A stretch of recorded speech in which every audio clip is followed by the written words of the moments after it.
Rostdan tilla, bu qayerdan olib kelasiz? Og'irligini qarang buni. Toza tilla. Erimdan so'raganman mahrga 2 ta tilla tuxum. Ajoyib narsa so'ragan ekansiz-da. 4 yil deganda endi berdilar. Endi qurib yetdi-da, hayitlikka berdilar. Gelik oldirganingiz ozroq edi-ku, mana shularga. Endi bilmadim. Bilaringiz hozir endi sekin akkuratni qo'yilik-chi taroziga. 703 72 chiqyapti. Voy, o, eringiz sho'ri qursin. 1 million 900 ming. 1 milliard 337 ming 68 ming so'm bo'lyapti.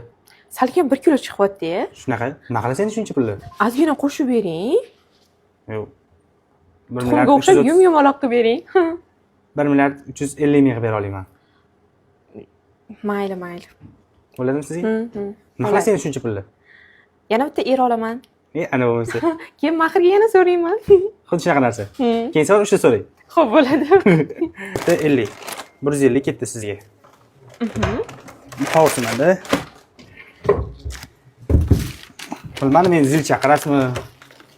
Yo'q, o'zim ko'tarib ketaman, pul bo'ladigan bo'lsa. Pul. Hammasi. Bankdan chiqqan pullar, sanash hojati yo'q. Mabodo bitta sanab olamiz hozir oxirsida. Rahmat.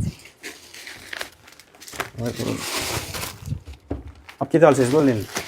Olib keta olaman. Hech o'ylanmang. Xo'p, sanab olamizmi yo ishondingizmi? Ishondim. Bo'ldi. Barakasini bersin, bo'lmasa xizmatlar bo'lsa shu yerdamiz. 1 milliard 350 million so'm olib ketyapsiz. Rahmat. Bunga bitta emas, yana 2 ta bonus era olsangiz bo'ladi. Yo'q, hazillashdim. Yana boshqa bizneslar qilaman, xudo xolisa. Mayli, xo'p. Salomat bo'ling.